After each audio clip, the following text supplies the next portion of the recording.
Assalamualaikum warahmatullahi wabarakatuh. Waalaikumsalam warahmatullahi wabarakatuh. Bismillahirrahmanirrahim. Alhamdulillahirabbil alamin wassalatu wassalamu ala asyrafil anbiya'i wal mursalin sayyidina wa habibina wa maulana wa qurrati a'yunina Muhammadin wa ala alihi wa ashabihi ajma'in. Rabbi shrah li sadri wa yassir li amri wahlul 'uqdatam min lisani yafqahu qawli. Rabbi zidna ilma warzuqna fahma, amin ya rabbal alamin. Amma ba'du. Mari kita mulai ngaji kita malam ini dengan membacakan Al-Fatihah. Kita hadiahkan untuk Imam Ghazali.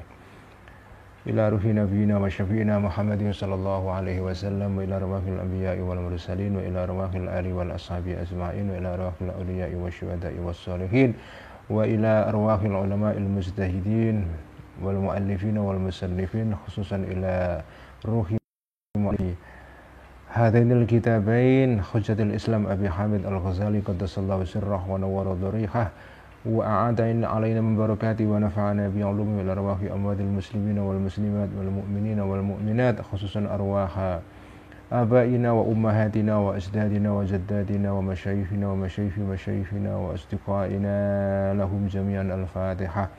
A'udzu billahi minasyaitonir rajim. Bismillahirrahmanirrahim. Alhamdulillahi rabbil alamin arrahmanir rahim maliki yaumiddin. Iyyaka na'budu wa iyyaka nasta'in. Ihdinas siratal mustaqim siratal ladzina an'amta 'alaihim ghairil maghdubi 'alaihim waladdallin. Amin ya rabbal alamin. Bismillahirrahmanirrahim. Qala al-muallifu rahimahullahu ta'ala wa nafa'ana bihi wa bi'ulumihi fid dharain. Amin rabbi yassir wa a'in. Al-Munqidh minadh dhalal, halaman 99. Kita sekarang sudah mencapai atau sudah sampai kepada bagian yang penting sekali dalam kitab Al-Munqidh, yaitu bagaimana Al-Ghazali menilai ya, jalan kebenaran, jalan untuk menuju kebenaran yang keempat, yaitu jalan para sufi ya. Inilah jalan yang kita tahu pada akhirnya ditempuh oleh Al-Ghazali, dipilih karena ini jalan yang memberikan kepada beliau ketenangan batin, tetapi juga sekaligus dasar-dasar yang lebih kokoh di dalam meraih kebenaran yang hakiki ya. Dan kemarin diterangkan bahwa salah satu ciri khas dari ilmunya para ahli tasawuf sufiyah itu adalah bahwa ilmu mereka tidak semata-mata ilmu yang bersifat ta'limi atau ta'allum, ilmu yang dipelajari melalui kitab, melalui kiai ya, tetapi ilmu yang lebih banyak diperoleh karena adanya dzauq, ada rasa ya. Dan as-suluk ya, az-dzauq was-suluk. Suluk ya laku, kita mengalami sendiri secara langsung perjalanan spiritual itu dengan cara beribadah, menjalani kehidupan yang sesuai dengan ajaran-ajaran dalam suluk rohani itu ya, termasuk yang diterangkan dalam kitab Ihya ini yang kita baca pada hari-hari ini, pada minggu-minggu ini, pada bulan puasa, itu mencakup pembahasan yang penting sekali mengenai pengendalian lisan. Itu salah satu jalan spiritual ya yang harus ditempuh oleh orang yang mengikuti jalan para sufi ini. Nah, sekarang kita sampai kepada halaman 99, paragraf terakhir. Wa kana qad hasala ma'ya ya.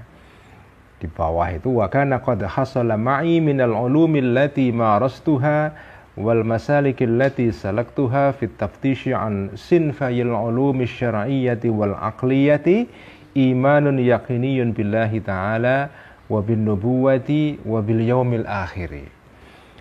Wa kana, dan ada, qad hasala, telah tercapai, telah berhasil ma'i, bersamaku, tercapai minal ulumi, berupa ilmu-ilmu allati marastu, yang telah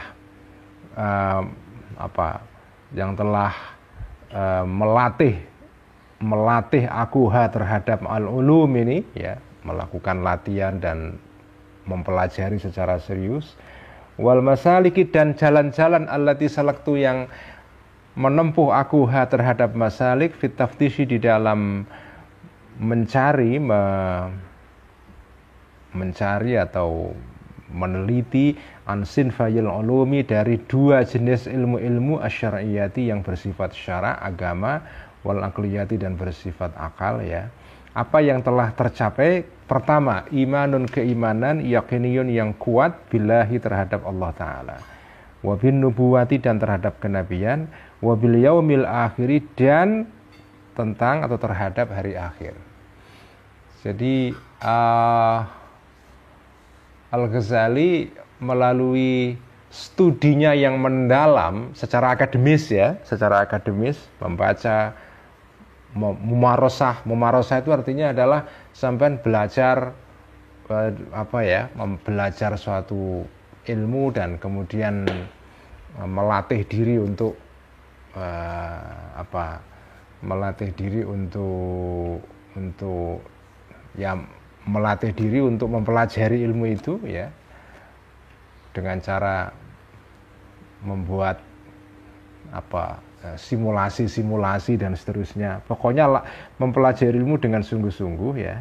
Nah, hasil dari proses Al-Ghazali belajar ilmu-ilmu yang bersifat akademis ini ya, ilmu kalam,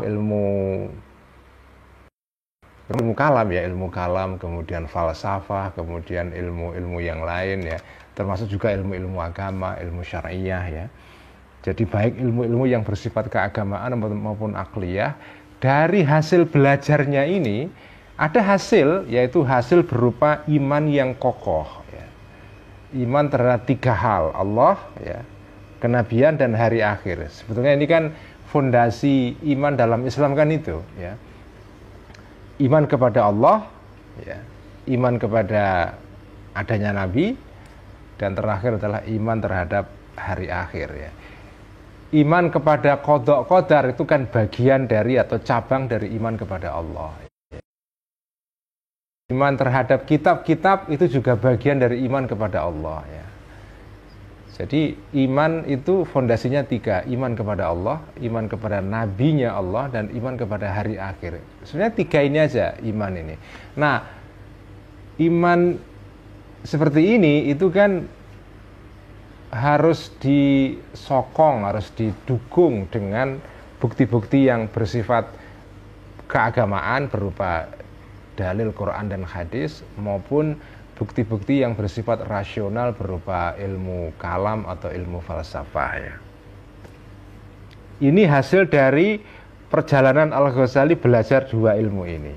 Fahadil usulu, maka tiga pokok ini, salah satu yang tiga minal imani dari iman, kanat ada tiga pokok ini qad rasahat telah menancap dengan kuat ya, fi nafsi di dalam diriku, la bidalilin muayyanin, tidak dengan dalil tertentu, muharrarin yang dibersihkan, maksudnya disusun dengan cermat ya, mengikuti prosedur berhujjah atau berargumen di dalam ilmu mantik ya.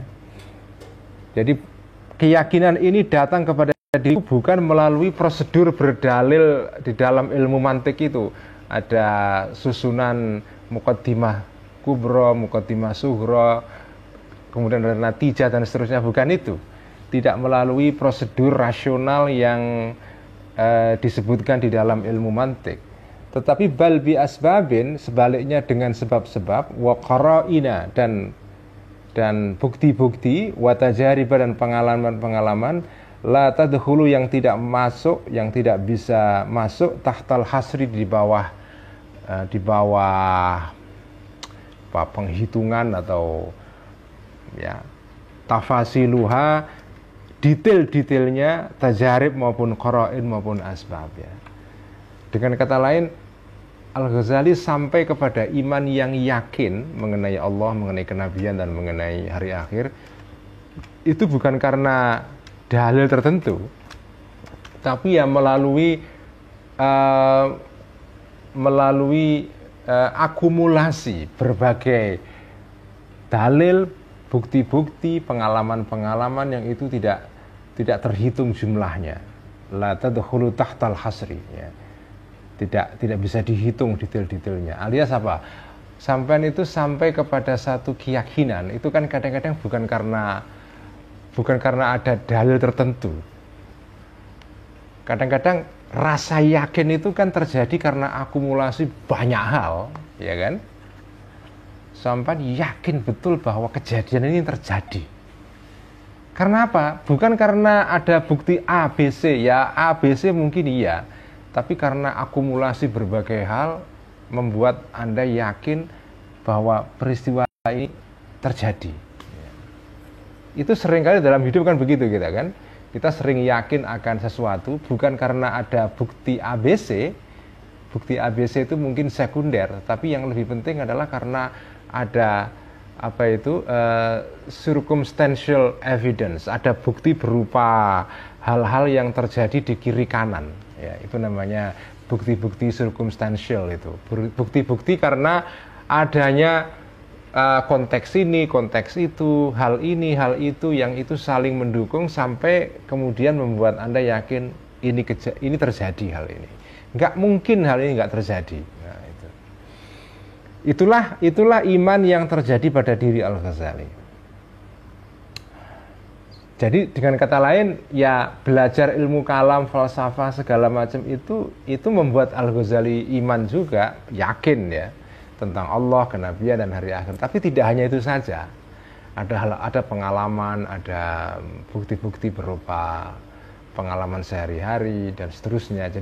Jadi iman itu muncul karena akumulasi dari banyak hal, tidak saja hanya satu hal saja. Wakana dan ada qad dhahara telah muncul, telah tampak indi bagiku, annahu sesungguhnya, atau qad dhahara telah jelas indi bagiku, annahu sesungguhnya keadaan berikut ini dhamir sya'an. La matma'a tidak ada harapan fi sa'adatil akhirati di dalam kebahagiaan kelak illa bittaqwa kecuali dengan takwa. Wa kaffin nafsi dan mencegah, mengendalikan nafsu anil hawa dari kesenangan-kesenangannya.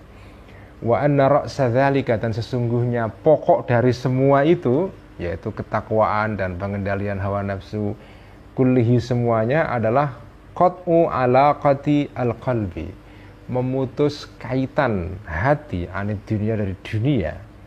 Dengan cara apa? Bitajafi dengan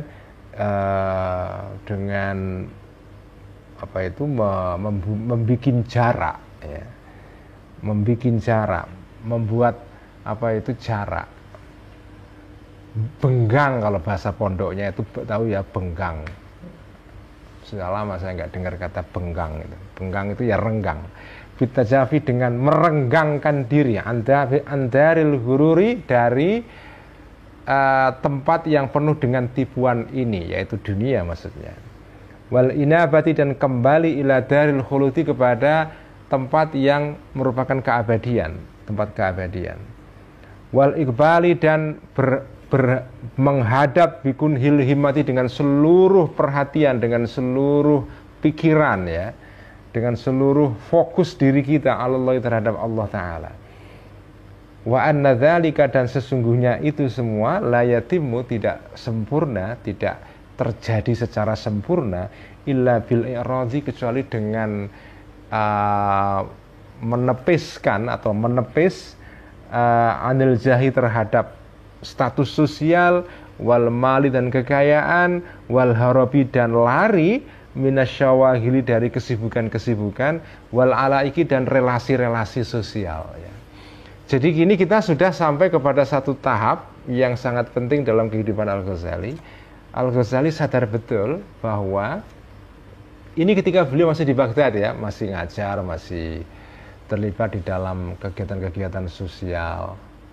Tapi pada titik ini beliau itu sudah menyadari bahwa, ya, tidak ada kebahagiaan yang sesungguhnya, tidak ada harapan untuk meraih kebahagiaan yang sesungguhnya di hari kelak nanti kecuali dengan takwa, mengendalikan hawa nafsu, ya, dua hal ini, Tetapi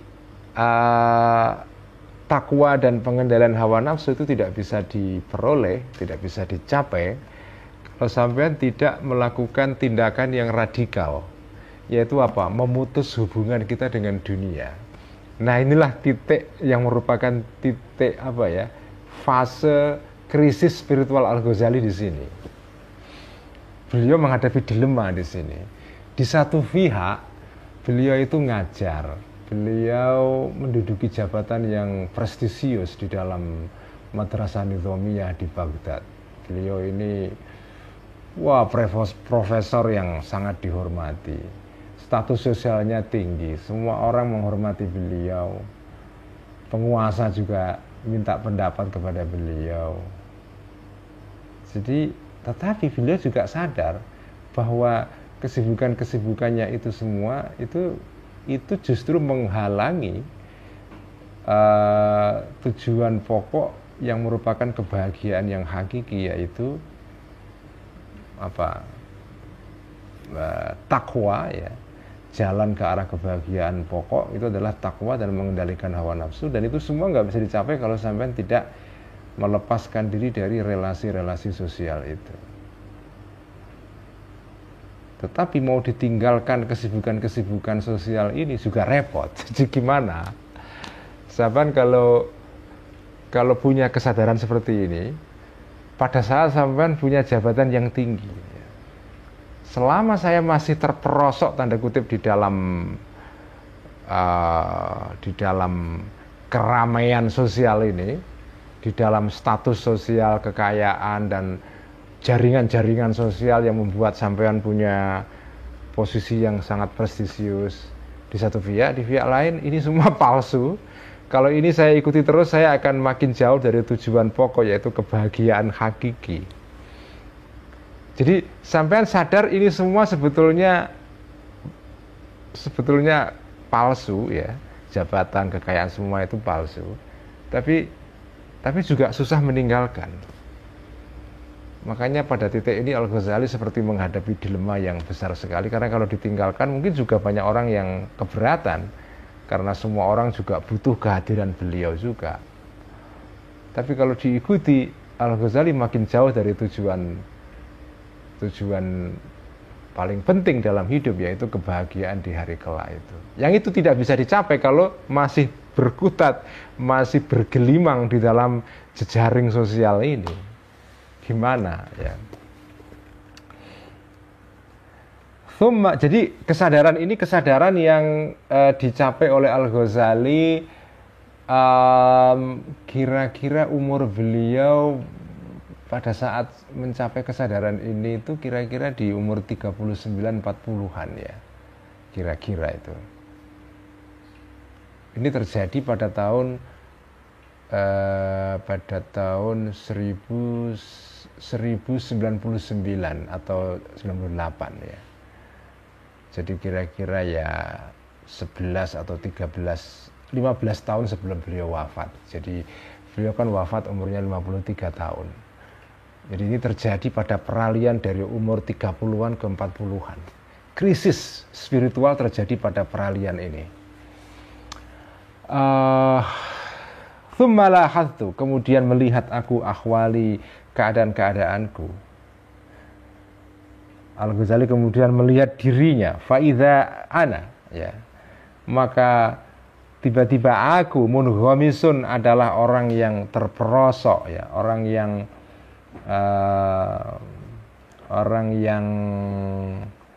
tenggelam fil alaiki, di dalam hubungan-hubungan sosial.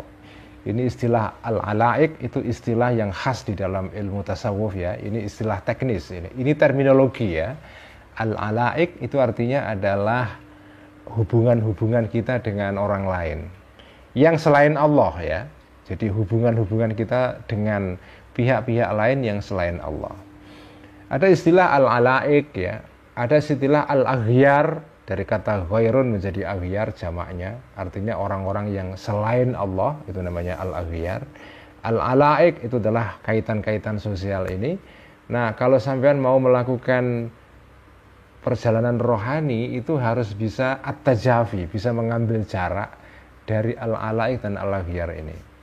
Selama kita masih inhimas, masih tenggelam di dalam al-alaik ini, susah sampai mau mencapai kebahagiaan yang hakiki itu susah, karena sampai dikuasai oleh relasi-relasi ini.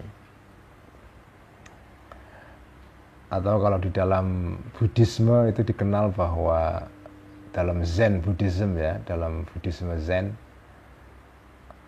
atau dalam Buddhisme secara keseluruhan ya, ada satu ajaran yang sangat terkenal bahwa setiap ikatan, setiap attachment ya, setiap ikatan dengan sesuatu yang bersifat maya, bersifat tidak hakiki dalam dunia ini, itu ujung-ujungnya adalah kita akan sengsara, akan menimbulkan kesengsaraan, misery ya. Setiap kekaitan, setiap kemelekatan dengan sesuatu itu attachment ya. Makanya al-alaik itu juga artinya melekat. Kemelekatan dengan sesuatu itu ujung-ujungnya adalah sengsara. Begitu kita melekat dengan sesuatu itu hilang, kita akan sedih ya. Apapun itu, barang-barang sepele pun itu, kalau kita sudah melekat dengan barang itu, begitu barang ini hilang atau diambil orang lain atau dicuri, itu ada perasaan tidak nyaman dalam diri kita. Tergantung, begitu derajat kemelekatannya makin besar, barang itu hilang, makin menimbulkan kesedihan dalam diri kita.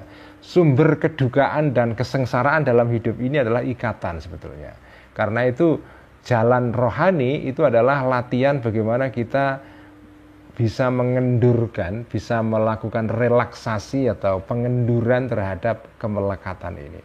Makin kita tidak terikat, makin kita terhindar dari situasi tidak nyaman, tidak bahagia, situasi yang menimbulkan kedukaan dalam diri kita. Ngomong begini enak ya, tapi pelaksanaannya susah sekali ya. Karena ya nggak tahu ya, karena manusia itu kan pada dasarnya ya makhluk yang punya tubuh ya, punya jasad. Jasad itu artinya kan ya sesuatu yang kelihatan ya. Pada dasarnya kan manusia itu ya roh ya, spirit atau roh ya. Tetapi roh yang ditaruh di dalam jasad, di dalam tubuh ini.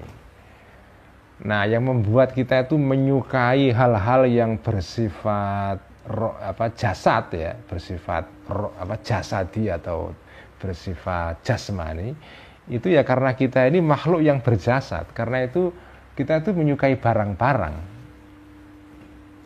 Manusia itu secara natural itu menyukai barang-barang apapun itu ya.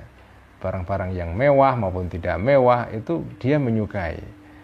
Tetapi barang-barang yang tidak bersifat jasmani itu kadang-kadang manusia tidak mudah jatuh cinta, kecuali kalau dia sudah terbiasa. Misalnya misalnya begini ya, sampai disuruh milih, atau umumnya orang disuruh milih informasi atau misalnya informasi ya pengetahuan, atau barang yang kelihatan, misalnya mobil misalnya, sama suruh milih, sama milih ilmu atau mobil. Umumnya orang kan milih mobil. Ya itu tercermin juga di dalam cara orang menghargai seseorang kan.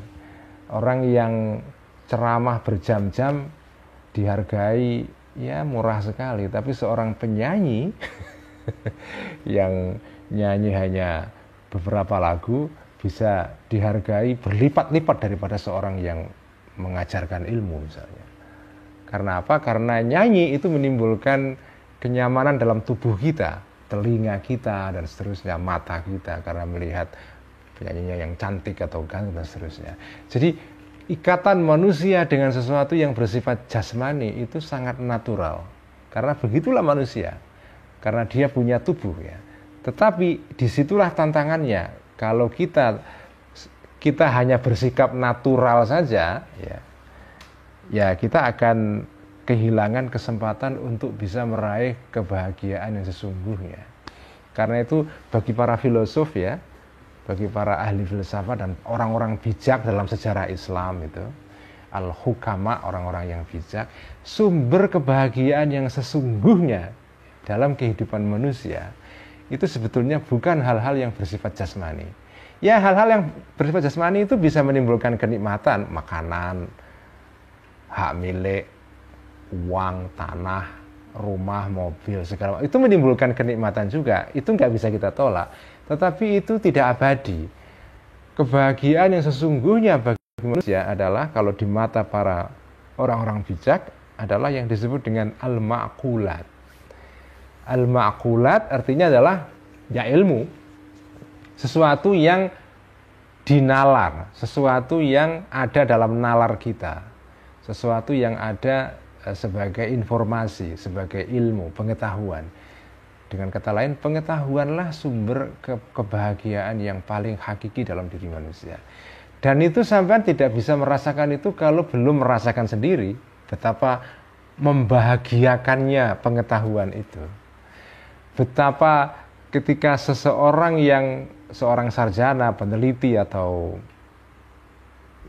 siapapun lah ya, intelektual, ketika dia sedang menikmati momen yang disebut dengan momen eureka, ya, momen ketika orang menemukan satu ide, itu momen yang kebahagiaannya luar biasa. Kebahagiaan yang tidak bisa diukur dengan kebahagiaan yang bersifat jasmani. Ketika seorang penyair menemukan ide tentang sesuatu yang bisa ditulis sebagai puisi, itu luar biasa bahagianya. Ketika seorang periset, seorang peneliti menemukan sesuatu yang bisa menyingkapkan misteri mengenai objek yang sedang diteliti, tiba-tiba dia punya pikiran, oh ternyata begini penjelasannya, misalnya. Itu menimbulkan kebahagiaan yang luar biasa. Jadi kebahagiaan yang hakiki adalah diperoleh melalui hal-hal yang tidak bersifat jasmani, yaitu yang merupakan makulat. Dan sesuatu yang yang paling puncaknya makulat, ya, atau puncaknya sesuatu yang bisa dinalar, ya Tuhan. Itulah puncak dari makul, sesuatu yang bisa kita cerap atau bisa kita nalar dengan akal kita, itu ya Tuhan. Karena kan kita mengetahui Tuhan kan dengan akal kita, ya. Kita mengetahui Tuhan itu kan dengan akal, dengan nalar kita. Nah, puncak dari makulat ya Allah itu. Nah, karena itu Al-Ghazali sadar betul bahwa kalau saya mau mencapai kebahagiaan, ya kita harus menjauhkan diri sebisa mungkin atau merenggangkan diri, tidak terlalu melekat dengan hal-hal yang bersifat jasmani. Nah, tetapi ketika Al-Ghazali melihat dirinya, dia tertenggelam di dalam hubungan-hubungan sosial ini. Waqad ahdaqat, dan telah mengepung atau ya menindih, ya, al-alaik tadi itu terhadapku minal jawanibi, dari segala arah, ya. Wala hasdu, dan melihat aku a'mali, tindakan-tindakanku, ya. Aku lihat seluruh kegiatanku ini, kalau aku renungkan, wa ahsanuha, dan amal-amalku yang paling baik adalah at-tadrisu, ngajar, wa ta'limu, dan memberikan pengajaran, ya. Tak lihat-lihat kegiatanku yang paling saya anggap keren itu ya ngajar ini, karena ngajar itu kan menyebarkan ilmu. Tetapi kalau saya renungkan amal-amal ini, termasuk ngajar ini, faidan, ya, faidan, maka tiba-tiba aku, ya, fiha, di dalam amal ini, mukbilun, berhadapan atau menghadap, ala ulumin, terhadap, atau mukbilun itu memberikan perhatian, ya, ala ulumin, terhadap ilmu-ilmu ghairi muhimmatin, yang tidak penting, wala nafi'atin, dan tidak bermanfaat, fi thoriqil akhirati, di dalam jalan menuju akhirat. Kalau aku lihat, aku yang kegiatanku selama ini ngajar itu, kadang-kadang saya ngajar ilmu-ilmu yang nggak penting juga, gitu. Ini sudah Al-Ghazali mulai meragukan aktivitasnya sendiri, ya. Saya ngajar, ya, kelihatannya ilmu-ilmu agama, tapi ya ilmu-ilmu ini sebetulnya walaupun namanya ilmu-ilmu agama, tapi sebetulnya kalau ditelusuri lebih jauh itu tidak terlalu penting juga, karena melebihi kebutuhan dasar sebetulnya itu, ya. ngajar usul fikih yang wah canggih, bertakik-takik, macam-macam teori-teori mengenai hukum dan seterusnya. Tak pikir-pikir ini kok tidak mendukung ya, mendukung tujuan besar saya, yaitu untuk mencari kebahagiaan di akhirat itu. Tsumma tafakkartu. Ini sudah mulai Al-Ghazali mulai otokritik ini ya. Tsumma tafakkartu, kemudian berpikir aku fi niyati, di dalam niatku, fit tadrisi, di dalam ngajar. Kemudian aku interogasi ya. Aku interogasi niatku ngajar itu apa? Faidha hiya. Maka tiba-tiba maka tiba-tiba hiya, niatku ini adalah ghairu khalisatin, tidak murni, liwajhillahi ta'ala, untuk Allah ta'ala.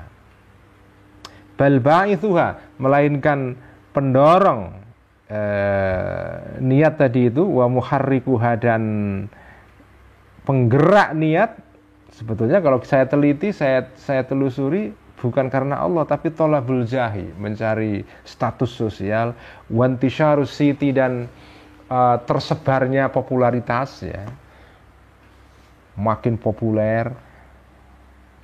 Jadi Al-Ghazali jujur dengan dirinya sendiri. Ini bagi saya keren sekali ya. Al-Ghazali dengan menginterogasi, meneliti dirinya, akhirnya beliau sampai kepada sikap jujur. Sebetulnya saya ngajar selama ini itu jujur saja lah. Memang ngajar ilmu agama, ya karena kiai kan Al-Ghazali ini. Ya ngajar fikih, ngajar tafsir, ngajar ilmu kalam, macam-macam. Ilmu agama lah, ya. Islamic Sciences, kira-kira gitu. Tapi kalau dilihat niatnya, janjane atau sebetulnya, itu tidak karena Allah, tapi ya supaya dipandang keren, supaya punya status sosial yang tinggi di mata orang, ya, supaya popularitasnya makin naik. Saya kira motif-motif ini ada pada kita juga, atau sering kali kita alami, termasuk saya sendiri ya. Kenapa ngaji biar ditonton banyak orang di Facebook, kadang-kadang jujur aja, kadang-kadang kan ada niat-niat kayak gitu ya. Jadi bagian dari kitab Al-Munqidh yang kita baca ini menghantam kita semua sebetulnya. Al-Ghazali berusaha jujur dengan dirinya sendiri, dan ini teman-teman ya, momen jujur dengan diri sendiri itu penting, betul-betul penting. Itulah momen yang itu game changer, itu yang akan mengubah seluruh permainan dalam diri kita. Dari semula A menjadi B, dari semula kita punya diri tertentu yang lama menjadi diri yang baru, ini game changer. Momen yang paling penting, momen yang dalam istilah yang mungkin agak sedikit keren, momen yang transformatif ya. Momen yang mengubah hidup kita, itu adalah momen ketika kita jujur dengan diri sendiri. Sebetulnya sampai melakukan ini itu apa motifnya?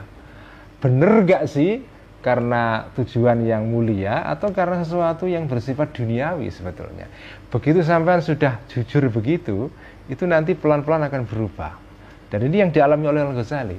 Selama orang belum mengalami momen kejujuran ini ya, atau sebut saja sebelum orang mengalami moment of truth ya, momen kebenaran dalam hidup, ya sudah, orang akan melakukan segala hal business as usual, ya, seperti biasa aja, seolah nggak ada apa-apa, ya ngajar terus, ceramah, diskusi, konferensi ini itu, ya nyaman saja, tapi itu ya sudah selesai begitu saja, nggak ada apa-apa, ya sampean terjamin ada penghasilan, ada popularitas, ada status sosial, ya oke, itu semua sampean peroleh, tapi so what?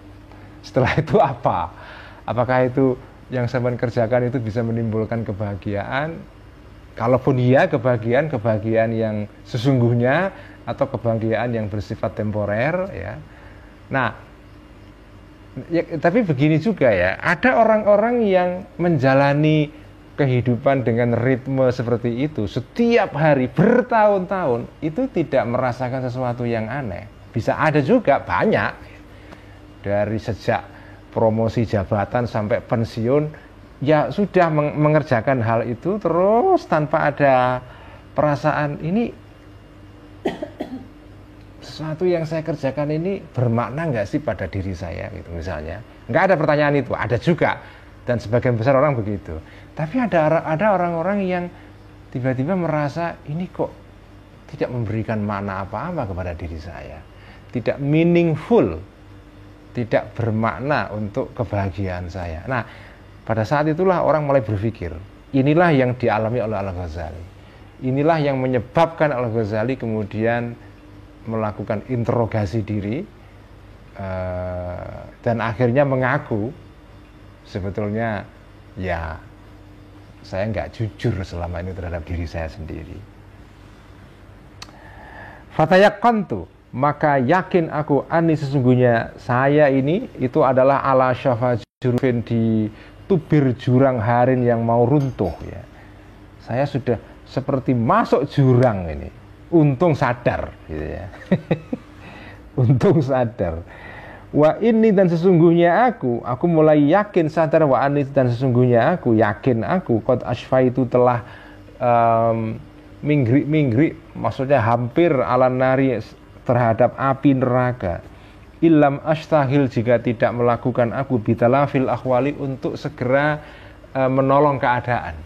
Kalau segera aku tidak segera mengambil tindakan untuk menolong diri aku, ya, diri saya, maka sudah saya akan tercebur ke neraka, dalam pengertian tercebur kepada ketidakbahagiaan, kesengsaraan yang abadi. Ya.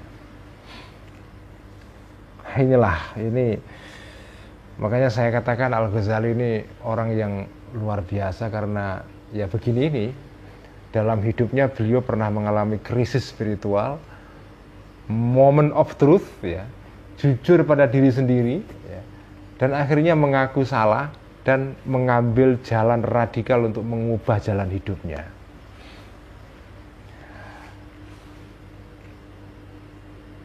Saya kira kisah kisah U-turn atau balik seperti ini itu tidak banyak di kalangan para ulama ya. Kalau kita baca dalam sejarah ulama klasik itu, yang mengalami peristiwa seperti ini nggak banyak. Ya mungkin ada, tapi yang paling kasus yang paling besar dan karena ditulis ya, diceritakan ya Al-Ghazali ini.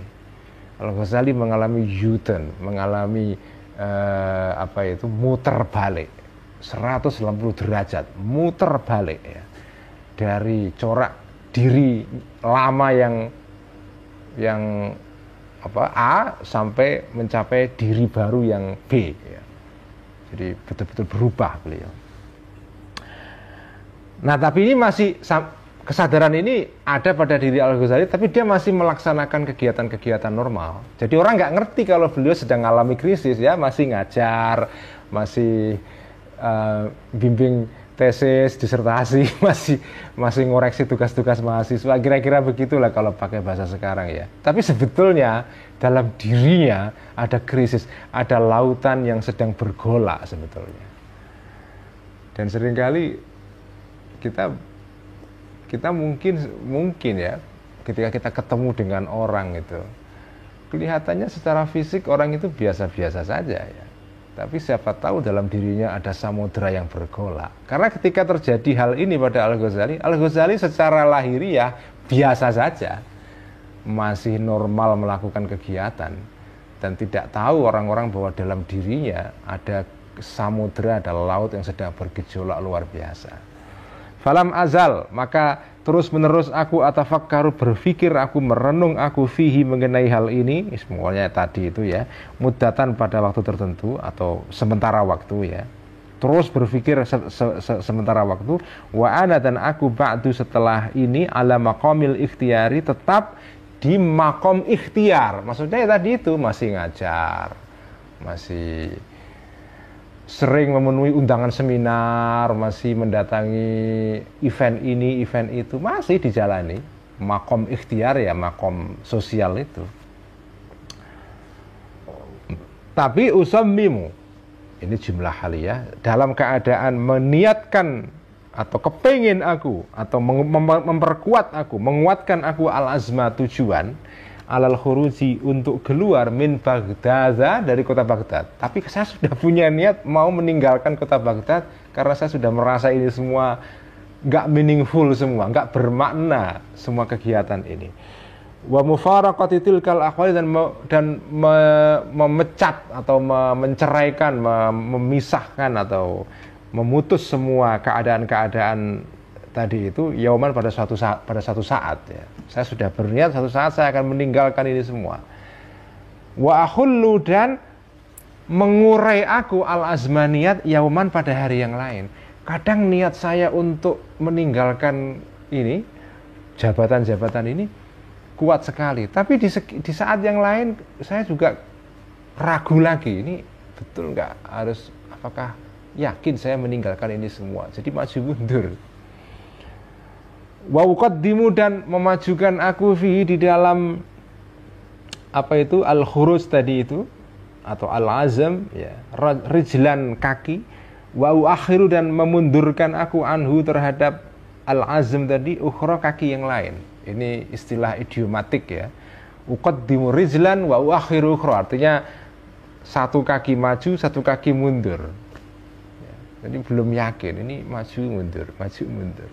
Benar ini saya mau meninggalkan semua prestise sosial ini atau harus saya tinggalkan. Jadi masih mundur. Ya biasa, pada masa transisi orang ketika sudah menyadari bahwa dirinya itu melakukan hal-hal yang tidak bermakna, tapi juga belum bisa meninggalkan sepenuhnya, itu masih maju mundur. Ini masa-masa transisi ini ya.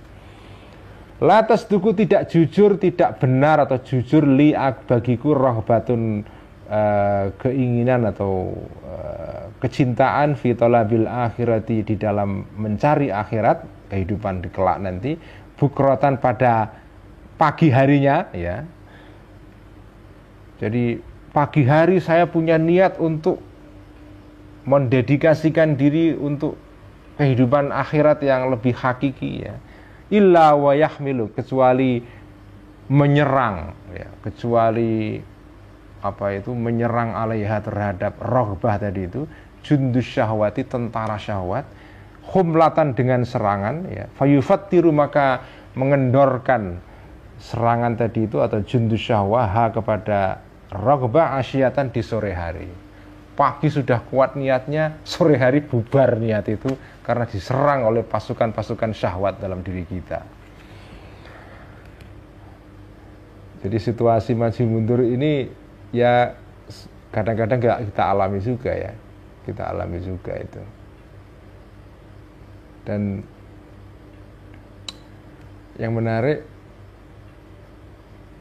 kita itu kadang-kadang mengalami satu keadaan dalam hidup ini ya. Kita mengerti ya, sesuatu itu salah, sesuatu yang kita kerjakan itu ya salah, atau ada sesuatu itu salah, kita ngerti sesuatu ini salah, ini secara moral tidak baik, ini dosa, tetapi kita menjalankannya. Dan ketika menjalankan, kita ngerti juga bahwa ini juga dosa, tapi kita nggak bisa keluar dari situ. Jadi Al-Ghazali tahu bahwa ini semua yang saya kerjakan ini sesuatu yang maya, yang ilusi semua ini, tidak hakiki, menjauhkan aku dari kebahagiaan yang sesungguhnya. Tapi masih belum bisa meninggalkan. Begitulah dalam hidup kadang-kadang kita ngerti sesuatu itu salah, tapi kita nggak bisa lepas dari itu. Ya. Itu yang ini teman-teman, mungkin kalau ada teman-teman Kristen yang atau Katolik yang sedang mendengarkan pengajian pada malam ini yang dulu pernah diceritakan oleh Santo Agustinus atau Saint Augustine ya, seorang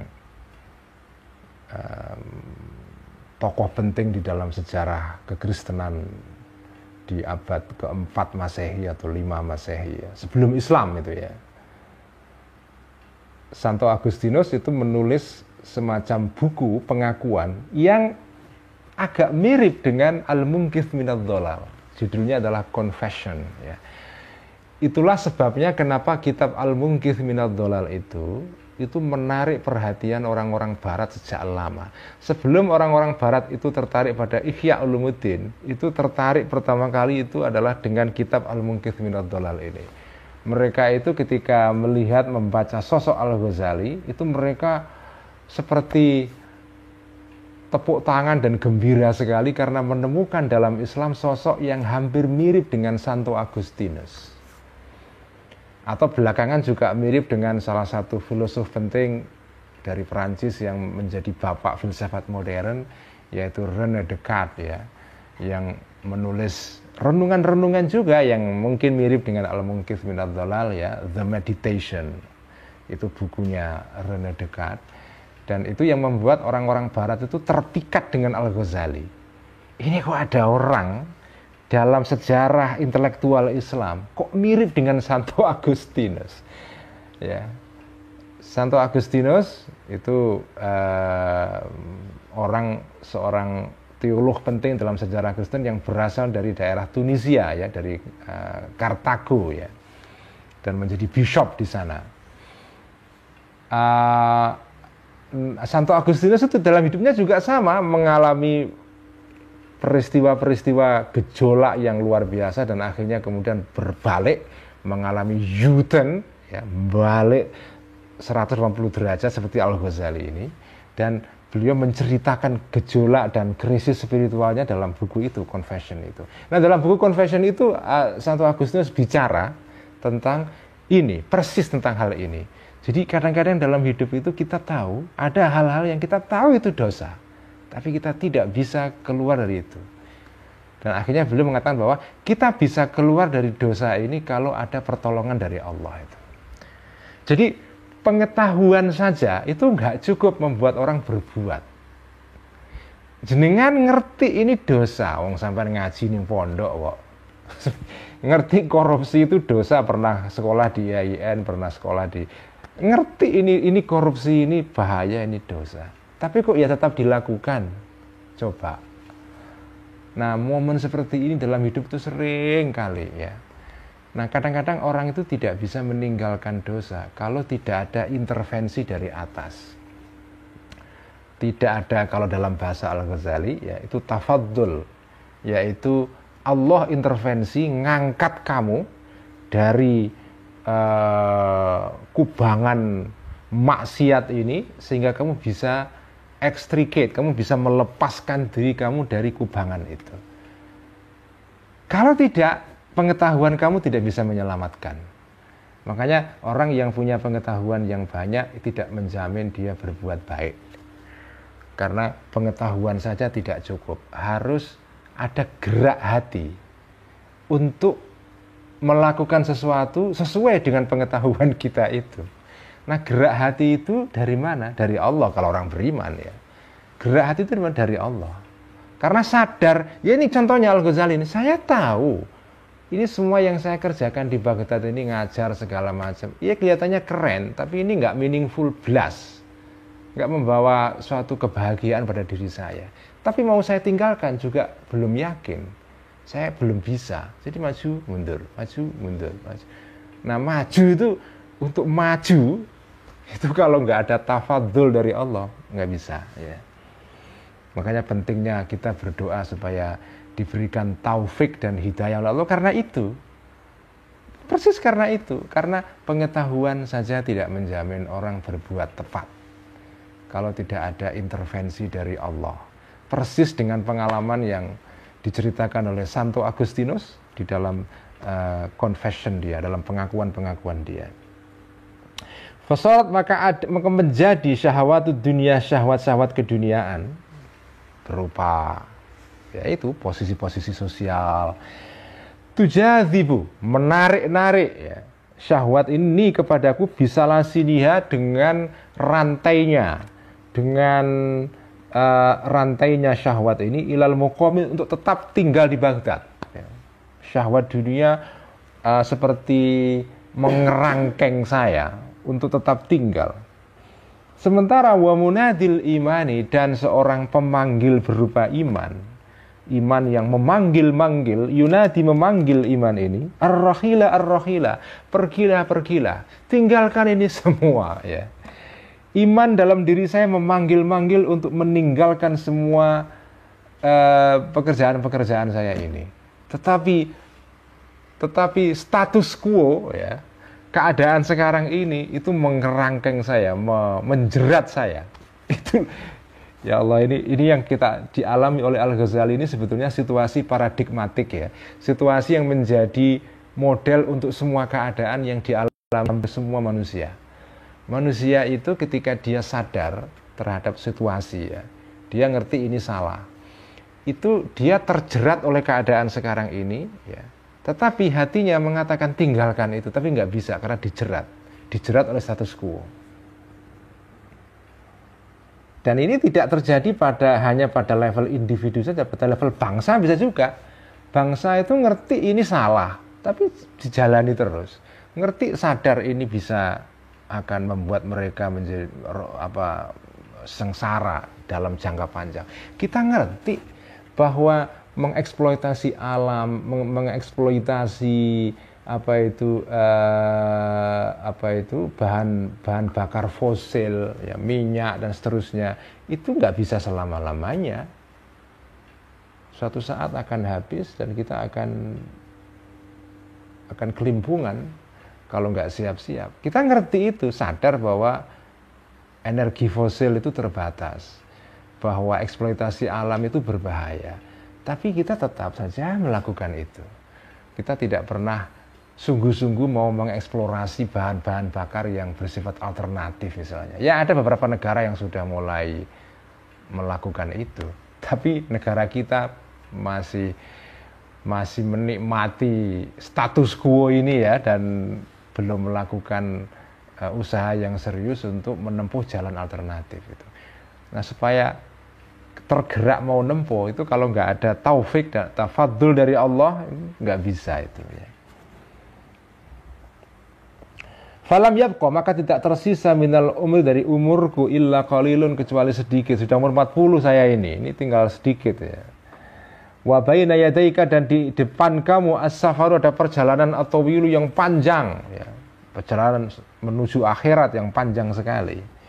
Wa jami'u ma, dan segala sesuatu anta yang engkau wahai Al-Ghazali fi, di dalam ma itu, dalam sesuatu itu, minal ilmi, berupa ilmu, wal amali, dan amal, segala yang kau lakukan, entah amal entah ilmu, itu semua kalau mau diinterogasi secara jujur, semuanya adalah riyaun, pamer, wa tahyilun, dan ilusi.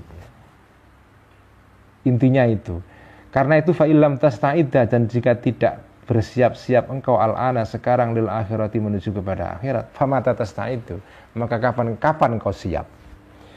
Wa illam taqta, dan jika tidak memotong engkau al-ana, sekarang, hadhil alaiko, kemelekatan ini, famata taqta'u, maka kapan engkau memotong semua ikatan-ikatan dan kemelekatan ini. Ini kayak percakapan dalam diri Al-Ghazali. Ini kayak soliloquy, ya, orang bercakap-cakap dalam dirinya.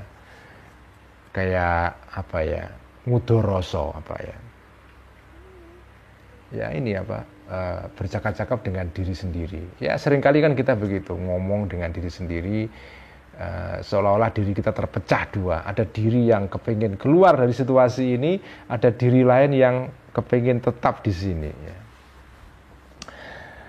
Nah, untungnya Al-Ghazali ini mendapatkan anugerah dari Allah, sehingga situasi maju mundur ini bisa diatasi. Fa inda dzalika, maka ketika situasi itulah tambah itu bangkit ad-da'iyatu, dorongan, wayan jazimu, dan menjadi mantap al-azmu, niat, alal harabi, untuk pergi, lari, wal firari, dan lari dari status quo, ya. Tetapi, nah ini ini masih maju mundur. Tsumma ya'udu, maka kembalilah asyaitonu, setan balik lagi, wa yaqulu, dan mengatakan setan ini ingat ya, hadhihi halatun aridatun, ini adalah halatun, keadaan, aridatun, yang sementara saja, temporer. Kamu jangan pergi dulu meninggalkan status quo ini jabatan keren banget, masa ditinggalkan? Orang daftar jabatan ini banyak sekali, sampai direwangi, jatuh bangun, malah nyogok segala. Kamu sudah sampai kepada posisi ini kok kamu tinggalkan. Ini kayaknya perasaan temporer saja, nggak usah didengarkan. Ini kata setan ya, nggak usah didengar. Ini hanya halatun aridotun ya. Ini adalah dorongan sesaat saja. Ya. Iyaka, hati-hatilah engkau antutawiyah untuk menaati, untuk menuruti engkau kepada halatun aridotun ini. Fa'inna, karena sesungguhnya halatun ini syari'atuz zawali, cepat hilang, temporer aja ini. Fa'in ad'anta, dan jika mendengarkan engkau laha kepada halatun ini, wa tarakta, dan meninggalkan engkau hadzal jaha, status sosial ini, al arido yang luas ini, yang pengaruh yang luas ini, wasya'na, dan keadaan al manzuma yang tertib, yang serba tertib, aman ya, keadaan yang mapan, establish, segalanya sudah diatur, ada yang melayani kamu ya, namanya rektor dan profesor di Madrasah Nizamiyah, semuanya sudah diatur kan. Ada pelayan, ada ini, ada gaji, ada. Udahlah, ini adalah asya'nul manzum. Ya. Situasi mapan, itu namanya asya'nul manzum. Ya. Al-khaliyah yang bebas anit takdiri, dari kegalauan, watanghisi, dan ketidaknyamanan. Wah, kalau kamu tinggalkan ini semua, wal amro, dan perkara al-musallama yang diserahkan, artinya kamu punya otoritas yang dengarkan oleh banyak orang ya. As-sofiyah, dan wal amro, dan perintah al-musallama yang ditundui, as-sofiyah yang bersih, yang sepi, yang bebas, an munaza'atil khusumi, dari kompetisi para lawan-lawan. Ini kamu sudah menduduki jabatan tertinggi, punya otoritas intelektual dan spiritual sebagai kiai yang paling dihormati, yang enggak tertandingi, kamu tinggalkan. Rubbama iltafatat, mungkin akan menengok ilahi, kepada ini al-amr dan asya'an dan semua ini, nafsuka, diri kamu. Mungkin kalau nanti kamu tinggalkan, kamu tiba-tiba kepengen balik lagi, kepengen itu lagi, tapi sudah kamu tinggalkan, walayataya seru, dan tidak akan mudah laka bagi kamu al-mu'awadatu, untuk kembali lagi. Kalau kamu sudah tinggalkan, mau balik lagi susah ya. Susah. Karena untuk mencapai jabatan itu harus rebutan, kompetitornya banyak sekali ya. Aduh, menarik banget ya. Coba ini kisah kegalauan batinnya Al-Ghazali ini luar biasa. Dan ini yang menarik.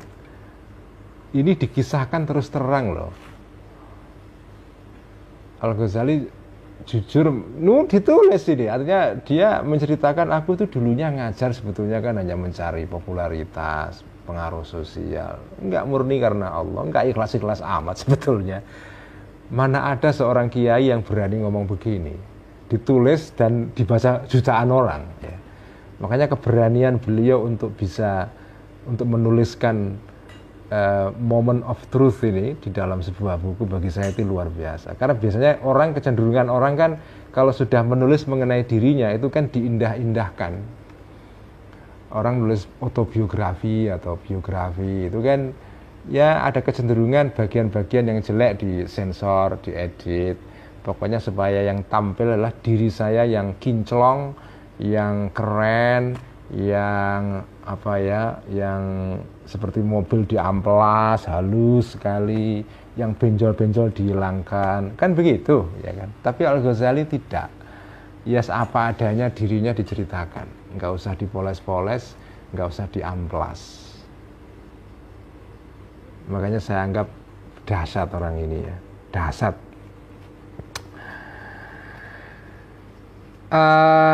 Saya kira cukup ya. Besok ini kita baca besok karena cerita berikutnya ini lebih menarik lagi ya. Besok akan lebih menarik lagi. Kita sekian saja ngaji Al-Muqidh malam ini, wallahu a'lam bishawab. A'udzubillahi minasyaitonir rajim. Bismillahirrahmanirrahim. Alhamdulillahirabbil alamin wassalatu wassalamu ala asyrafil anbiya'i wal mursalin sayyidina wa habibina wa maulana wa qurrati a'yunina Muhammadin wa ala alihi wa ashabihi ajma'in.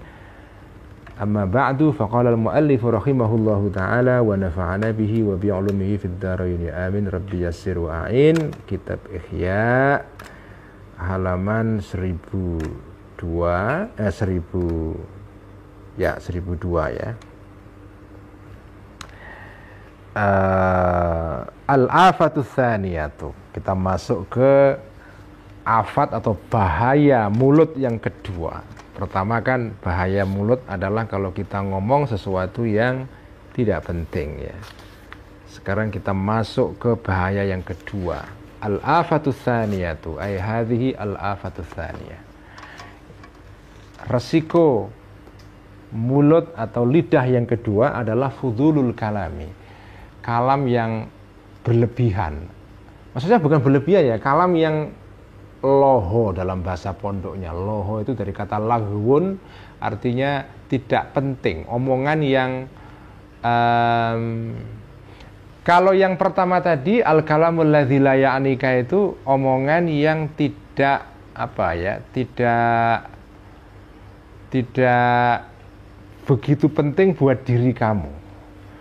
Nah, kalau fudulul kalam ini tidak terkait dengan diri kamu, tapi ya omongan yang bebas saja dan berlebih-lebihan ya. Tidak ya omongan yang tidak esensial, yang tidak menyangkut hal-hal prinsipil. Inilah afat yang kedua ya, fudulul kalam. Ngomong loho itu ya. Wahua dan fudulul kalam ini aidon adalah juga mazmumun dicela. Wahada dan fudulul kalam ini yatanawalu mencakup ya. Yatanawalu mencakup.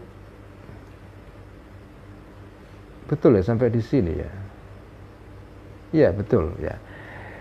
Yatanawalu mencakup al-khawdha untuk masuk ya atau bergunjing fima mengenai sesuatu la yakni yang tidak penting, waziyadata dan mencakup juga menambah-nambahin fima terhadap omongan yakni yang penting tetapi ditambahi ala qadril hajati di atas dosis kebutuhan, artinya melebihi kebutuhan. Fa'innaman, karena sesungguhnya orang yakni yang penting hi kepada man ini amrun sesuatu perkara, yumkinu mungkin hu kepada man ini an yadhkura untuk menyebutkan man ini hu kepada perkara ini bikalamin dengan omongan mukhtasorin yang ringkas. Tetapi wa yumkinu dan mungkin juga hu kepada man tadi an yajnahahu ya. Untuk berpanjang-panjang seperti ada sayapnya begitu ya. Hu kepada amrun tadi itu ya. Wa yukarriro dan mengulang-ulang orang ini hu kepada amrun. Jadi contoh fudulul kalam itu ya sampean ngomong tentang hal yang penting tapi melebihi batas. Jadi di sini kembali kepada teori Al-Ghazali yang sudah pernah kita baca sebelumnya, yaitu teori mengenai qadrul hajah. Sakmadiyo kalau bahasa Jawanya itu ya, sakmadiyo. Segala hal itu asal sakmadiyo itu baik ya. Dan jalan spiritual itu ya jalan ketika orang mampu hidup itu sesuai dengan kebutuhan dasar saja ya. Sakmadiyo, secukupnya ya, secukupnya. Tidak kurang tapi juga enggak lebih ya. Wa mahma ta'adda, dan ketika tercapai maksuduhu, niat atau maksudnya orang tadi ya, man bikalimatin dengan kalimat wahidatin yang satu, fadzakar maka menyebutkan man tadi kalimatnya ini dua kalimat, fadzaniyatu maka kalimat yang kedua fudulun adalah kelebihan, surplus ya. Ai fadlun atau maksudnya kelebihan anil hajati dari hajat dasar. Wahua dan fadlun ini aidon juga mazmumun dicela lima sabako karena hal yang sudah terdahulunya. Wa illam yakun, walaupun tidak ada fi di dalam fadlun, dalam kelebihan ini, ismun dosa, wala dhararun, dan juga tidak bahaya. Meskipun tidak dosa, sampean ngomong misalnya sampean ngomong sesuatu yang kalau diungkapkan dengan 10, kalau dalam pakai Windows ya, kira-kira cukup dengan 500 kata, tapi sampean panjang-panjangin sampai 2000 kata, ya nggak dosa juga ya. Tapi itu nggak baik itu, bahkan bisa nyebelin. Pembaca itu bisa sebel kalau ada buku, ada tulisan yang sebetulnya itu ketika berhenti di paragraf ke-10 itu sudah oke. Tapi kok sampai berpanjang-panjang sampai 30 paragraf, itu kan bosen itu. Ini apa sih ini? Itu namanya fudhulul kalam itu ya. Makanya teknik menulis yang baik adalah ya sampean menghindari untuk berlebih-lebihan, untuk tidak redundant istilahnya ya. Redundancy itu di sini kita bicara mengenai redundancy. Redundancy artinya adalah sampean ngomong melebihi kebutuhan. Yang dalam bahasa Arab juga bisa diungkapkan dengan istilah al-itnab ya. Itnab itu artinya redundancy. Ngomong sesuatu yang mestinya cukup dengan 1000 kata, tapi sampean omongkan menjadi 3000 kata. Itu pasti nanti repetitif itu. Repetitif, dipaksa-paksain, diulang lagi dengan kalimat lain. Tapi kita tahu semua, sebetulnya orang ini sudah kehilangan poin sebetulnya. Orang yang sudah kehabisan tema, itu ketahuan itu pasti dipanjang-panjangin. Kayak sinetron itu loh, apa namanya dulu sinetron. Apa namanya yang dipanjang-panjangin gak jelas kemana. Ya kan, mendengarkan kalam yang fudul itu ya, yang berlebihan, fudul kalam itu bosen juga, sebel kita gitu ya. Kalau jadi editor dipotong langsung ya. Qala berkata Atha ibnu Abi Rabahin, Atha ibnu Abi Rabah ya, ini salah satu tabi'in yang terkenal dari Basrah ya.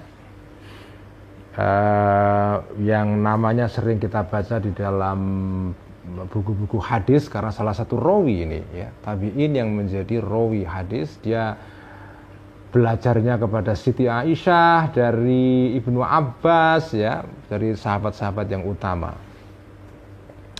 Kata Atha ibn Abi Rabah, inna man kana qablakum kanu yakrahuna fudulal kalami.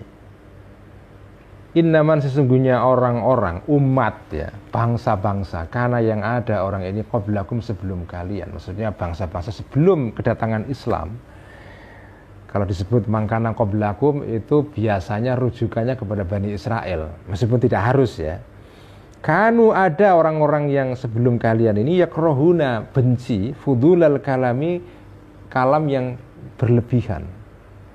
Wa kanu, dan ada orang-orang ini yang uduna, menilai, menghitung mereka fudulal kalami sebagai masuk dalam kategori kalam yang berlebihan, omongan yang berlebihan.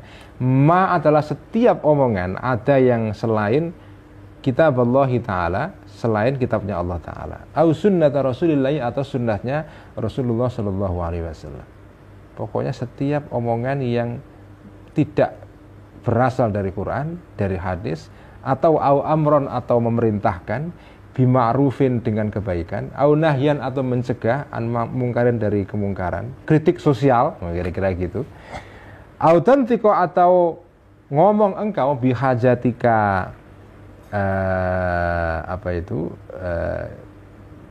tentang kebutuhan kamu, fima isyatika, mengenai kehidupan kamu, allati la buddalaka, yang tidak mungkin, yang harus laka bagimu minha, dari hajah ini, artinya omongan yang tidak terkait dengan kebutuhan pokok dalam hidup kamu ya. Pokoknya kalau selain itu semua ya, itu adalah termasuk fudulul kalam menurut orang-orang sebelum Islam, yaitu orang-orang Bani Israel ya. Atungkiruna, apakah menolak kalian, menyangkal kalian, anna alaikum, sesungguhnya atas kalian ini, hafizina, ada para malaikat yang mengawasi, kiroman, yang mulia semua, katibina, yang nulis, mencatat amal-amal. Kalian nggak tahu kalau sampai itu ditongkrongi oleh mereka, mencatat seluruh apa yang sampean lakukan, omongkan ya. Anil yamini, dari arah kanan, wa anis shimali, dan dari arah kiri ya. Qaidun ya. Ada seseorang, ada malaikat yang nongkrongi terus-menerus ya, duduk terus-menerus ya. Ini sifat mubalaghah ya. Ma yalfidhu, tidak ngomong seseorang min qaulin, berupa omongan, illa ladaihi, kecuali bagi orang ini raqibun, ada seorang pengawas, atidun, yang selalu siap untuk mencatat ya. Ama yastahyi, apakah tidak malu ahadukum, kalian, idza nusyirat, ketika digelar, ketika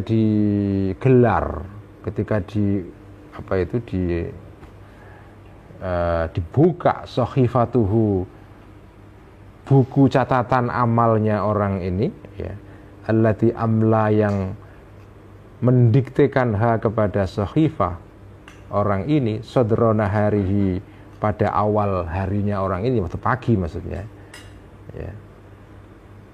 Karena ada aktsaru ma, sebagian besar sesuatu via, di dalam sahifah, laisa, tidak ada ma ini, min amri dini, termasuk perkara atau urusan agamanya orang ini, wala dunyau, dan tidak perkara keduniaan orang ini. Apakah kamu tidak malu jika kemudian pada satu saat nanti ya, atau ketika sore hari, malam hari, di ujung hari, buku amal kamu dibuka, dan tiba-tiba yang ada di sana sesuatu yang tidak penting semua.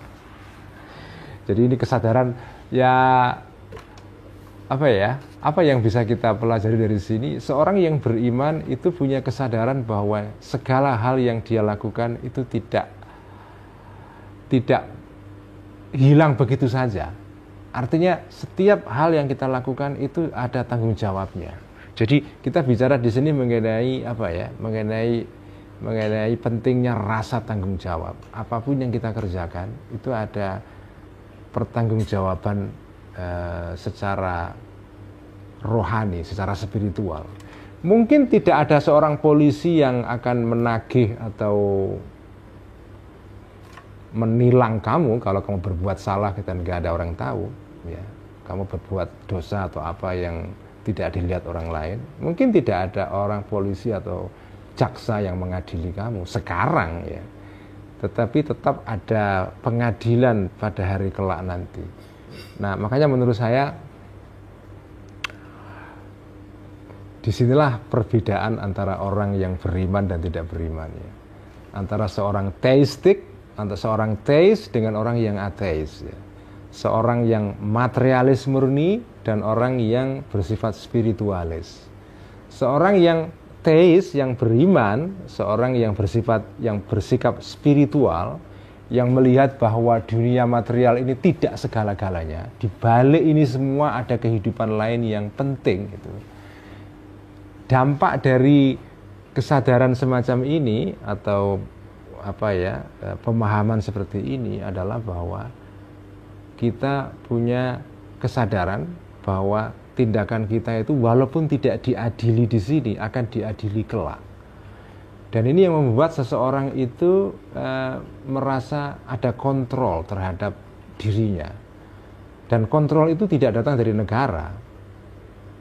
Ya, negara itu bisa ngontrol kita, tapi kan terbatas. Polisi itu ya kalau lagi keliling, kalau nggak ada polisi kan nggak ada yang ngontrol. Jadi kontrol otoritas duniawi terhadap diri kita itu tidak sempurna. Yang sempurna adalah kontrol yang datang dari diri kita sendiri. Ya, ini sama dengan ajaran atau gagasan tentang etika deontologi di dalam filsafatnya Immanuel Kant ya. Di dalam filsafat Immanuel Kant kan ada filsafat etika yang disebut dengan deontologi, yaitu filsafat tentang kewajiban ya. Ketika kita melakukan sesuatu atau tidak melakukan sesuatu, itu bukan karena kita ingin mencapai pamrih tertentu. Ketika kita misalnya berhenti di perempatan karena lampu merah pada malam hari jam 3 malam ketika lalu lintas sepi, nggak ada orang, kita berhenti, itu apa alasannya? Padahal sampean bisa juga jalan terus walaupun tidak ada polisi yang ngawasi.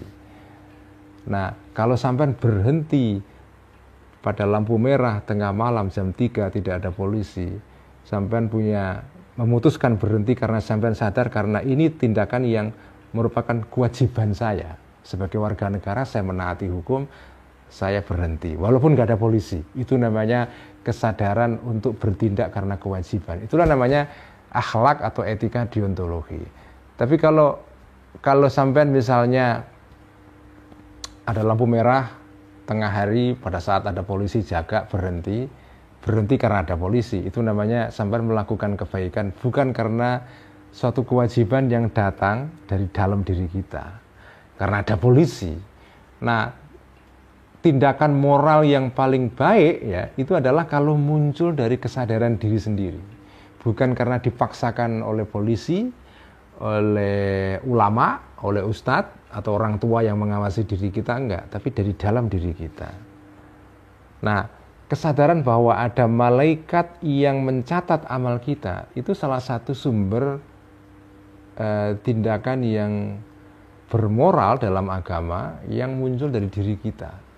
Jadi itu pentingnya kenapa kita dalam Islam ya itu diajarkan mengenai ada malaikat yang mencatat amal, supaya ketundukan kita kepada hukum itu bukan karena dipaksa dari luar gitu loh, tapi dari dalam sebetulnya. Jadi kepercayaan terhadap malaikat itu, malaikat pencatat amal, itu penting sekali sebagai cara supaya orang punya kesadaran terus-menerus bahwa amalnya itu tidak dibiarkan berlalu, tapi amal yang recorded, yang dicatat dan dimintai tanggung jawab. Karena hanya dengan cara begitulah orang itu tunduk kepada sesuatu tanpa ada pengawasan. Karena pengawasan, ya kalau di Saudi misalnya, kalau pas adzan tiba semua orang menutup tokonya karena kalau enggak ada polisi yang ngawasi kan. Artinya sampai sholatnya itu kan karena ada polisi saja. Itu bukan tindakan moral yang mulia itu. Sampai sholat tapi karena ada polisi. Tindakan moral yang lebih bermutu, nilainya lebih tinggi adalah sampean pergi sholat walaupun tidak ada polisi. Karena itu kewajiban sampean sebagai seorang muslim itu ya. Itulah kalau kita mau membandingkan ini dengan filsafatnya Immanuel Kant tentang etika deontologi itu, yang bagi saya itu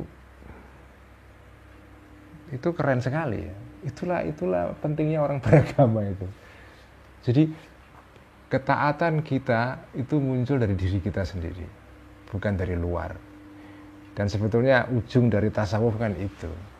Kenapa kita perlu belajar tasawuf? Karena ujungnya adalah ihsan, yaitu kesadaran anta'budallaha ka'annaka tarahu. Kamu menyembah seolah-olah kamu itu melihat Allah. Ataupun kalau kamu nggak bisa melihat Allah, fa illam takun tarahu fa innahu yaraka. Allah melihat kamu. Karena Allah selalu melihat kamu tidak sembrono dalam mengerjakan sesuatu ya. Selalu kamu sadar ada sesuatu yang mengawasi saya, bukan polisi, bukan negara ya. Bukan kejaksaan, bukan pengadilan, juga bukan kiai saya, juga bukan masyarakat, karena masyarakat itu juga bisa ngawasi kan. Mata masyarakat itu menjadi kontrol juga. Ada orang-orang yang menaati aturan-aturan sosial karena kalau tidak akan dicemooh tetangganya. Itu juga bukan pekerjaan moral yang baik, artinya ya baik karena sampai taat, tapi nilai spiritualnya tetap lebih rendah dibanding kalau sampai menaati aturan karena kesadaran dalam diri kamu sendiri, bukan karena diawasi oleh tetangga atau oleh RT atau oleh orang-orang lain, atau malu oleh netizen yang lain misalnya. Kan banyak sekarang namanya peer group ya. Group pressure atau tekanan group pressure atau peer pressure ya. Jadi tekanan dari orang-orang sepantaran.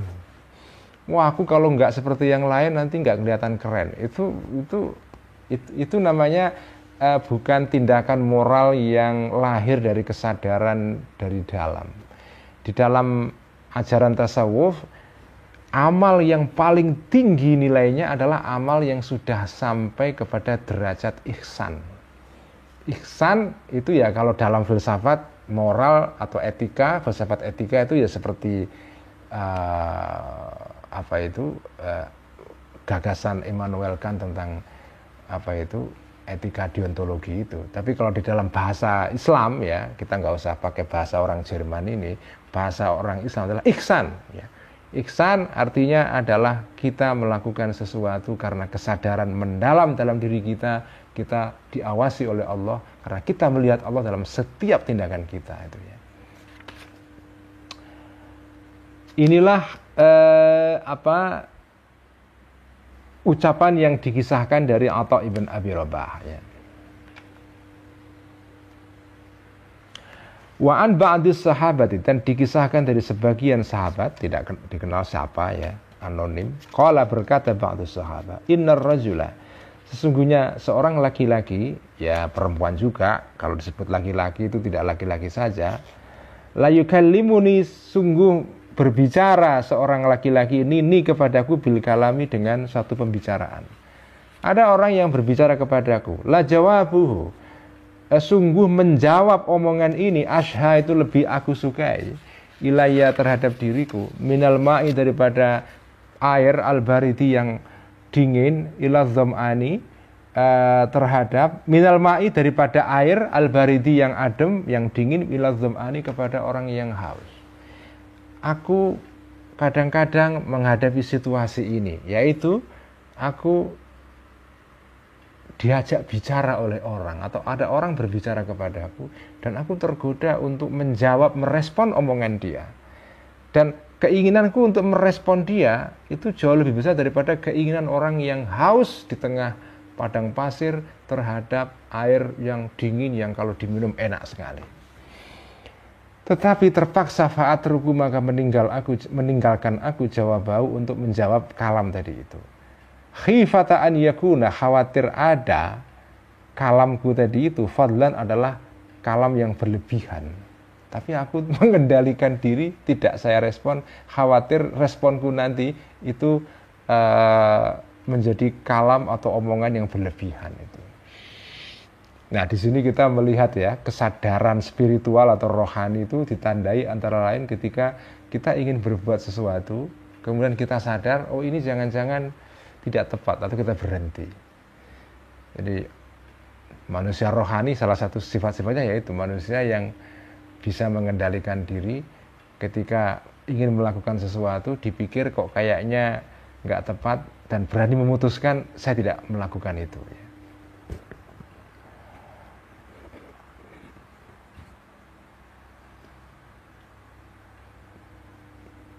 Waqala, dan berkata Mutarrif, ini seorang tabi'in juga ya.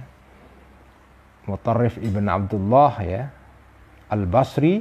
Waqala, dan berkata Mutarrif ya. Liya'zum jalalullahi fi qulubikum, fala tadhkuruhu inda mithli qawli ahadikum lil kalbi walil khimari Allahumma akhzihi wa ma ashbaha dzalika. Liya'zum, hendaklah agung, jalalullahi, keagungan Allah, fi qulubikum, di dalam hati kalian. Hendaknya Allah, keagungan Allah itu selalu hadir dalam hatimu. Dan salah satu bukti bahwa keagungan Allah itu hadir di dalam dirimu adalah ini, fala tazkuruhu, maka jangan menyebut atau jangan menyebut kalian kepada Allah ya. Inda mithli qawli ahadikum, ketika seumpama ucapan kalian, lil kalbi, kepada anjing, walil khimari, atau kepada keledai. Mengucap apa? Allahumma akhzihi, Allahumma, wahai Allah, akhzi, hinakanlah engkau Allahi kepada anjing ataupun khimar ini. Wama, dan kalam atau omongan asbah yang menyerupai dzalika, seperti itu. Kalian harus punya kesadaran tentang keagungan Allah ya. Jangan sedikit-sedikit menggunakan kata Allah untuk sesuatu yang nggak penting. Misalnya lihat anjing, kamu nggak suka anjing, ini kan biasa sikap dalam komunitas muslim itu kan agak nggak suka sama anjing, padahal anjing kan makhluk Allah. Ya memang kalau dalam hukum fikih ya memang anjing itu najis, tapi ya karena najis ya tinggal dicuci aja tangan kamu kan, tidak harus dijauhi, ya kan, nggak harus dijauhi. Ya sama dengan kita kena kotoran ya kita cuci gitu saja kan, gampang. Jangan terus punya sikap antipati kepada anjing karena anjing itu adalah makhluk Allah juga. Atau antipati kepada keledai. Kamu nggak suka sama keledai karena suara keledai itu mengerikan sekali. Sampean kalau mau mengetahui ngerinya suara keledai itu sampean coba di YouTube, banyak sekali itu YouTube. Nanti sampean ada rekaman mengenai suara keledai itu. Karena di Quran dikatakan wa inna angkaral aswati la sautul hamir ya. Suara binatang yang paling tidak keren itu adalah suara binatang yaitu keledai. Sampean bisa buktikan nanti, cari di YouTube itu. Nah, kalau sampean karena sampean jengkel sama keledai, suaranya jengkelin ya. Suaranya itu memekakkan telinga ya. Kemudian ini binatang apa sih? Semoga Allah menghinakan itu nggak boleh. Kamu menyebut, jadi jangan kendalikan mulut kamu. Allah ini maha agung, jangan dipakai untuk mendoakan makhluk-makhluk Allah seperti yang kamu benci. Jangan itu. Ini kata mutarrif ya. Ini pelajaran yang penting bagi kita ya. Jangan mudah membawa-bawa nama Allah untuk hal-hal yang sepele, kira-kira gitu ya. Sekian ngaji Ihya malam ini. Kita teruskan besok ya. Mari kita tutup dengan bacaan sholawat tibbil qulub. Bismillahirrahmanirrahim. Allahumma salli ala sayyidina Muhammadin tibbil qulubi wa dawaiha wa afiyatil abdani wa shifaiha wa nuril absari wa dhiyaiha wa ala alihi wa sahbihi wa sallim. Allahumma salli ala sayyidina Muhammadin tibbil qulubi wa dawaiha wa afiyatil abdani wa shifaiha wa nuril absari wa dhiyaiha wa ala alihi wa sahbihi wa sallim. Allahumma salli ala sayyidina Muhammadin tibbil qulubi wa dawaiha wa afiyatil abdani wa shifaiha wa nuril absari wa dhiyaiha wa ala alihi wa sahbihi wa sallim. Sekian, wassalamualaikum warahmatullahi wabarakatuh. Waalaikumsalam warahmatullahi wabarakatuh.